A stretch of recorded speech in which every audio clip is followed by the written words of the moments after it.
Over the next few months, everyone's life will be significantly impacted by the fast change in the banking environment. As loan conditions tighten and living expenses rise, a credit crisis is already underway in 2023, and it threatens to bring many American families' quality of life to an all-time low. For American consumers, access to credit is set to become a major problem, and experts believe this is starting to resemble the financial crisis that occurred 15 years ago quite a bit. The biggest credit crisis in history occurred in 2008 as a result of the recession, which cost millions of people their jobs and devastated retirement funds. Many people were pushed into insolvency and foreclosure because they couldn't afford to pay their debts or support their families. Consumer debt stabilized between 2013 and 2019 as the economy started to grow again. But because of the epidemic, the economy was thrown for a loop, forcing more Americans to rely on credit cards to get by. Financial organizations are considerably more selective about who they will lend money to in today's world, since we are carrying much more debt than in the past, and there is a much bigger chance of widespread failures in the banking system. We may buy homes and automobiles, send our kids to college, and purchase current items that we can pay for later with the help of bank loans. The creation of debt as a result of credit extensions is the foundation of the capitalist system. Therefore, for decades, the buy now, pay later mentality of American consumers has helped households avoid making impulsive purchases, while at the same time pushing household debt to record highs every year. Data indicates that most households are nearing their financial breaking point as a result of the current mix of sustained inflation and rising interest rates, which is further squeezing consumer budgets. The amount of debt held by Americans just reached a new, unfavorable milestone last month. The Federal Reserve Bank of New York reports that credit card debt has topped $1 trillion for the first time ever. Credit card balances rose in the second quarter by $45 billion, or over 5%, to reach $1.03 trillion.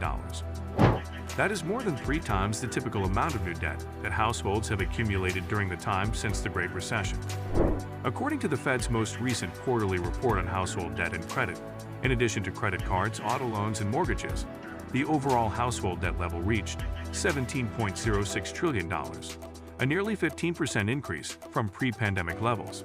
This means that we have racked up roughly $1 trillion more in debt annually for the past 3 years. The reason for this is that since 2020, the cost of living has increased 4 times more quickly than income. For the past 2.5 years, households with incomes at or below the median, or roughly half of the population, have seen monthly increases in expenditure while decreasing consumption. They are now left with no choice but to use credit to pay for necessities.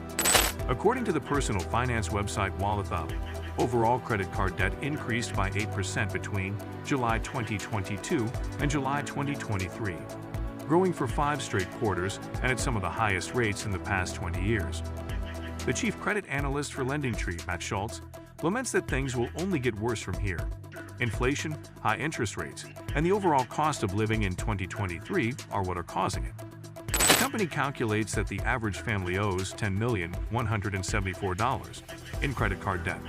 According to Mark Whitner, chief economist of Piedmont Crescent Capital and a former senior economist at Wells Fargo, these figures show that Americans are really suffering financially. The baseline U.S. interest rate was just above zero until March 2022. The Federal Reserve then started the most aggressive round of quantitative tightening in history. The current range of interest rates, 5.25 to 5.50%, is the highest in more than 20 years. Everyday customers are impacted by rising interest rates as they cascade from the federal funds rate to mortgage and credit card rates. In an interview with CNN, Sophia Pig, an economist with the decision intelligence firm Morning Consult, gave an explanation. Therefore, paying off debt becomes more expensive as interest rates rise, while consumers continue to accumulate debt, she explained. This combination will increase pressure on certain households with limited resources. In other words, credit card firms are able to charge high interest rates thanks to Fed regulations, which makes it even harder to pay off accounts. According to Greg McBride, an analyst for Bankrate.com, credit card interest rates are currently at a startling 20.6%, which is the highest level recorded since data collection began in 1994. Because everything is going well, people aren't financing purchases at 20%. They are acting in this manner because of their financial struggles. Budgets for most people are quite limited. We just don't know what it will look like if rates start to rise once more. That's especially alarming given that 55% of cardholders carry a balance with double-digit interest rates from month to month. Credit may no longer aid customers in maintaining healthy financial standing, but rather have the reverse impact and ensnare them in debt. In fact, 74% of Americans are anxious about their capacity to pay off their credit card debt this year, according to a Redfield and Moten Strategies study. Over the past 12 months, concerns about loan availability have gradually increased, particularly among low-income Americans and small enterprises. On the other hand, the sharp increase in loan delinquency in recent months is a huge warning sign for banks. Since 2019, more people have put off paying off their debt than ever before, according to Bankrate. This year, all loan categories, including credit cards, had an increase in the percentage of debt that became overdue or debts that had not been paid for more than 30 days. Over the previous 2 years, there has been an increase of 42.6% in the number of accounts that are past due by one cycle. While this is happening, delinquencies have risen to their highest point since 2017. The rise in the number of past due accounts is unequivocal proof that debtors are already struggling to make credit card payments. Government data reveals that in the second quarter, the transition rates into early delinquency for credit cards, auto loans, and mortgages rose once again. Mortgage default rates are at levels last seen before the 2008 housing market meltdown. The moving averages for credit card and vehicle delinquencies are at their highest levels since the first quarters of 2012 and 2018, respectively. But maybe today, more than at any time in the last several years, paying off debt and maintaining a solid credit score are crucial. That's because as banks and other financial organizations continue to tighten their lending rules, it has become far more difficult for the typical consumer to obtain a loan or be authorized for a credit card. They are flat out rejecting candidates, requiring higher minimum credit scores, increasing interest rates, and reducing credit limits. Financial analysts raised the alarm about a credit crunch back in the spring following the failure of many large banks.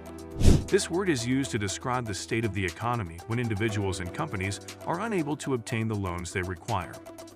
According to the Fed data, large net shares of banks reported tightening requirements for credit card loans and other consumer loans during the second quarter.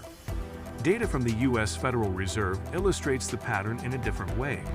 The rejection rate for all loans, including credit cards, mortgages, and auto loans, rose to about 22% at the end of June, the highest level in 5 years and one of the highest readings since the survey's inception in 2013.